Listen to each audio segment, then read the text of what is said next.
अस्सलाम वालेकुम student. Exercise 1.1 10th class math science. अच्छा, आज हमने क्वेश्चन नंबर 2 सॉल्व करना है। लिखा हुआ है सॉल्व बाय फैक्टराइजेशन, यानी क्वाड्रेटिक इक्वेशन को फैक्टराइजेशन के ज़रिए हल करना है। क्वाड्रेटिक इक्वेशन को हल करने के 3 मेथड होते हैं। एक है फैक्टराइजेशन मेथड, दूसरा है कंप्लीटिंग स्केयर और तीसरा है क्वाड्रेटिक फार्मूला। जो पहला मेथड है फैक्टराइजेशन का, आज हम उसका पहला पार्ट सॉल्व करेंगे। फैक्टराइजेशन के लिए या इन तीनों तरीक़ों के लिए आपके पास इक्वेशन का क्वाड्रेटिक फॉर्म में होना ज़रूरी है। ये देखिए, कंपेयर करके देखेंगे। ये हमारे पास a x square plus b x plus c is equal to zero. ये वेरिएबल के साथ जो नंबर या कोई भी वैल्यू मल्टीप्लाई हो रही होती है उसे हम कोफिशिएंट कहते हैं। तो आप देखें, x square minus x minus 20 is equal to zero. X square का कोफिशिएंट 1 है, जिसके साथ कोई वैल्यू नहीं होती उसके साथ 1 होता है। एक्स का -1 और सी हो गया -20। अब आपने बच्चों रफ अमल में आपने प्रोडक्ट लेना है। प्रोडक्ट कहते हैं मल्टीप्लाई को, ज़रब को। आपने ए और सी का प्रोडक्ट लेना है। 1 इंटू -20 इज इक्वल टू -20, और जो सम है यानी जमा वो है -1। अच्छा, ये प्रोडक्ट और सम का मतलब क्या है कि आपने इस इक्वेशन की मिड टर्म ब्रेक यानी इस टर्म को ब्रेक करना है। ये 3 टर्म्स हैं, आपने इनको 4 में बदलना है। 4 में इसलिए बदलना है कि आपको कॉमन लेना आसान हो जाए और हम यहाँ से इजीली एक्स की वैल्यू निकाल सकें।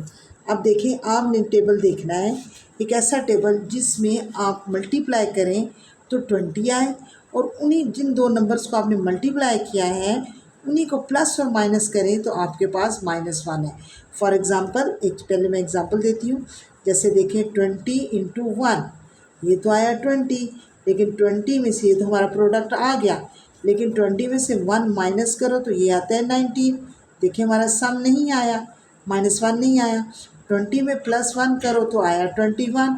देखिए, हमारा सम नहीं है। प्रोडक्ट तो हमें इजीली मिल जाएगा, लेकिन इन्हीं देखिए यहाँ 20 इंटू 1 है, तो 20 में से 1 आपने एक दफ़ा माइनस करके देखा, 20 में से हमने एक दफ़ा 1 को प्लस किया, 21 है। लेकिन ये देखिए हमारा सम यानी एस की वैल्यू नहीं आई। अब ये देखिए, अगर मैं इस तरह इसको लिखूं कि -5 इंटू 4, तो ये आ जाएगा -20, और -5 में मैं +1 4 करूं तो मेरे पास आ जाएगा -1, क्योंकि माइनस प्लस माइनस होता है। माइनस, ये देखिए मेरे पास p भी आ गया और मेरे पास s भी आ गया। इट्स मीन कि 1 की जगह यानी -1 की जगह अब मैं ये दोनों वैल्यूज़ यूज़ करूँगी, और उनके साथ ये जो वेरिएबल है x आएगा।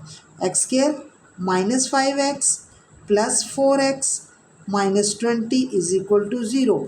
अब देखें, -5x प्लस 4x करें तो -x ही है, वो है वही चीज़, लेकिन 3 टर्म्स से ये बन गई हैं बच्चों 4 टर्म्स। अब यहाँ से भी हमने कॉमन लेना है, यहाँ से भी आपने कॉमन लेना है। ये आपने 9th क्लास में भी सीखा है, फिर भी एक दफ़ा मैं आपको बताती चलूँ। कॉमन एक ऐसी वैल्यू होती है जो इन दोनों को डिवाइड करेगी। जैसे इसमें x, इसमें भी एक्स स्क्वायर है, इसमें x है, और कम पावर वाली वैल्यू कॉमन आएगी, यानी सिर्फ x। अब एक्स स्क्वायर को जब मैं x पे डिवाइड करूँगी, कॉमन फैक्टर का मतलब होता है जिसको डिवाइड करे, तो एक्स स्क्वायर को मैं x इंटू एक्स लिखूँगी बाय x।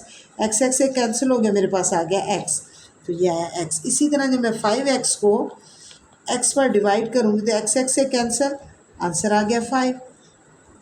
अब यहाँ जब यहाँ से आपने कॉमन लेना है तो थर्ड वैल्यू के साथ जो साइन होता है वो आपने लिखना होता है। अगर यहाँ प्लस होगा तो हम प्लस लिखेंगे, अगर यहाँ माइनस आए तो माइनस। अब देखें, 4x और 20, इसमें x है, इसमें x नहीं है, इसका मतलब x कॉमन नहीं निकल सकता।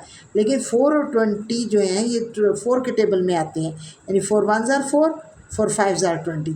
तो मैं क्या करूँगी, 4 कॉमन ले लूँगी। ये भी मैं आपको रफ अमल में बताऊँगी। यानी 4 है, कॉमन फैक्टर वो है जो इनको डिवाइड करे। 4x को किया तो ये आया आंसर x, और ये माइनस, फिर ये 20 को मैंने 4 पे डिवाइड किया, 4 5 ज़ार 20, तो मेरे पास आ गया 5 इज इक्वल टू ज़ीरो।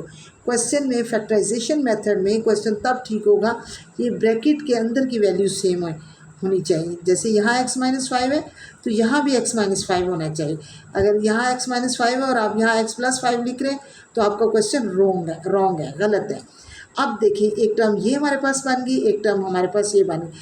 अब इनमें कॉमन फैक्टर क्या है, x-5, एक्स माइनस, यहाँ से फिर हम एक्स माइनस 5 कॉमन ले लेंगे। अब देखिए एक्स माइनस 5 कॉमन लिया, मतलब डिवाइड एक्स माइनस 5 किस पे डिवाइड करेंगे तो पीछे बच जाएगा एक्स। इसी तरह एक्स माइनस 5 कॉमन लिया तो यहाँ आ गया +4 is equal to 0। X minus 5 बचा और x +4 is equal to 0। Solve का मतलब ये होता है कि जो अननोन वैल्यू, इट्स मीन जैसे यहाँ एक्स है, अननोन वैल्यू को आंसर निकाला। अब इन दोनों टर्म्स का मल्टीपल क्या है 0, इसका मतलब इन दोनों में से कोई एक तो 0 है, x minus 5 is equal to 0 है, या और लिखना मत भूलिए एक्स +4 इज इक्वल टू 0 है, क्योंकि कोई भी रकम जब 0 से मल्टीप्लाई होती है तब उसका आंसर 0 आता है। इसका मतलब है या तो ये टर्म 0 है या ये x minus 5 is equal to 0, 5 उधर जाकर 0 में प्लस हो जाएगा तो x इज इक्वल टू 5, ये हमारा पहला आंसर आ गया।